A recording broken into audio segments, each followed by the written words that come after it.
नमस्कार दोस्तों, स्वागत करता हूं मैं आपका एक बार फिर से एक नॉलेजेबल वीडियो में।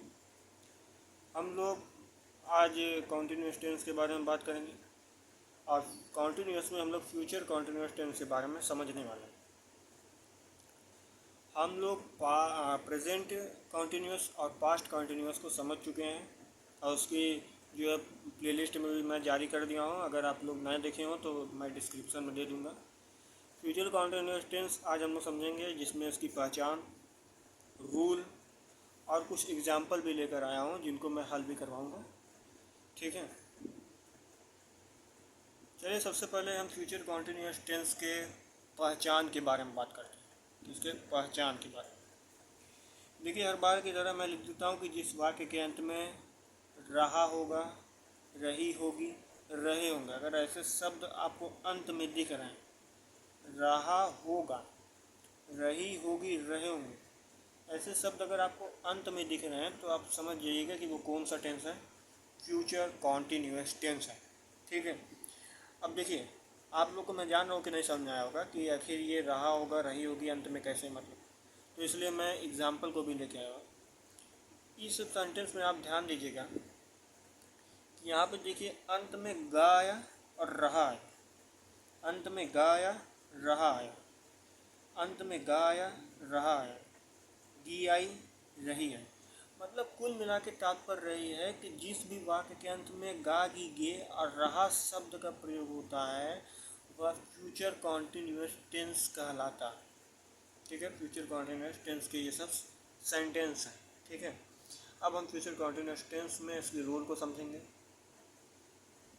इसके रूल की ओर ध्यान दीजिएगा। रूल नंबर 1 की ओर देखिएगा कि आई और वी के साथ सेल बी तथा वर्ब का आईएनजी फॉर्म लगाते हैं, वर्ब का आईएनजी फॉर्म लगाते हैं।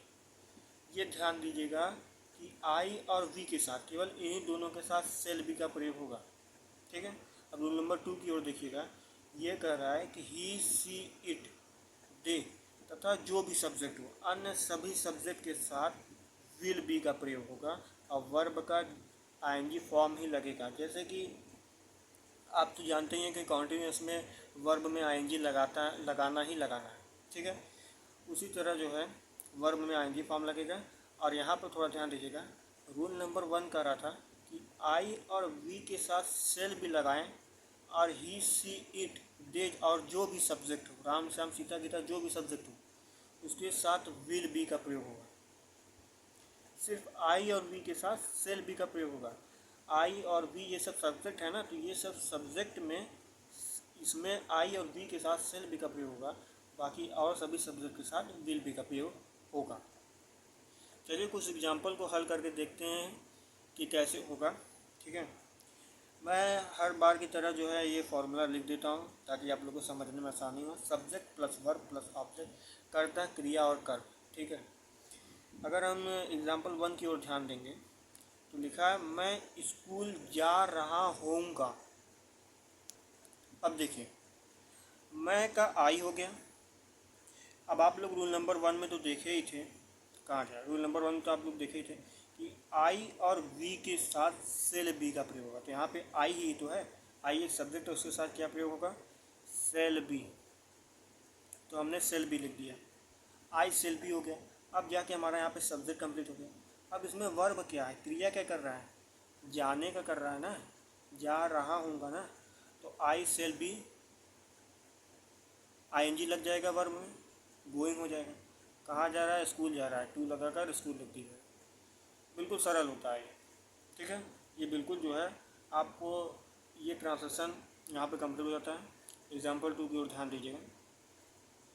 एग्जाम्पल 2 की ओर आप लोग ध्यान दीजिएगा कि कह रहा है कि वह बाजार जा रहा होगा, वह बाजार, तो ही।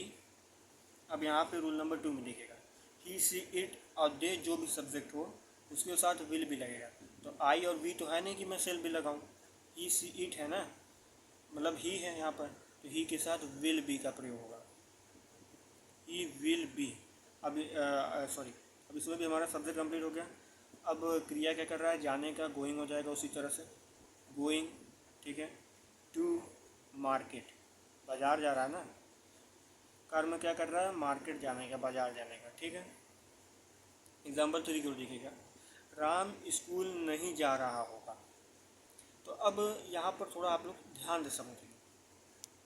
तो अब यहाँ पे सब्जेक्ट क्या है, सब्जेक्ट राम है, सब्जेक्ट क्या है, राम, मैंने राम लिख दिया। अब देखिए यहाँ पे कहा था रूल नंबर 2 कि अन्य सभी सब्जेक्ट के साथ विल बी का प्रयोग होगा, ठीक है, सिर्फ आई और बी के साथ सेल बी का प्रयोग होगा। तो यहाँ पर राम है तो राम के साथ विल बी का ही प्रयोग होगा, राम विल बी, ठीक है। अब क्रिया क्या कर रहा है, नहीं जाने का कर रहा है, राम विल बी नॉट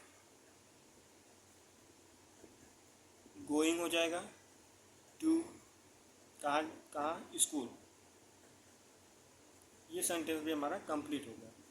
अब ये सेंटेंस मैं आपको होमवर्क की तरह देता हूँ, आप लोग इसे करिएगा और कमेंट में मुझे इसका उत्तर ज़रूर बताइएगा। ये ट्रांसलेशन भी बहुत ज़्यादा सरल है, बहुत समझ लीजिए। ये ट्रांसलेशन को अगर आप लोग एक बार पढ़ लिए, इसके रूल को समझ लिए, इसके पहचान को समझ लिए, ये ट्रांसलेशन बिल्कुल आसानी से कर सकते हैं। धन्यवाद आपका, इसे शेयर ज़रूर करिएगा।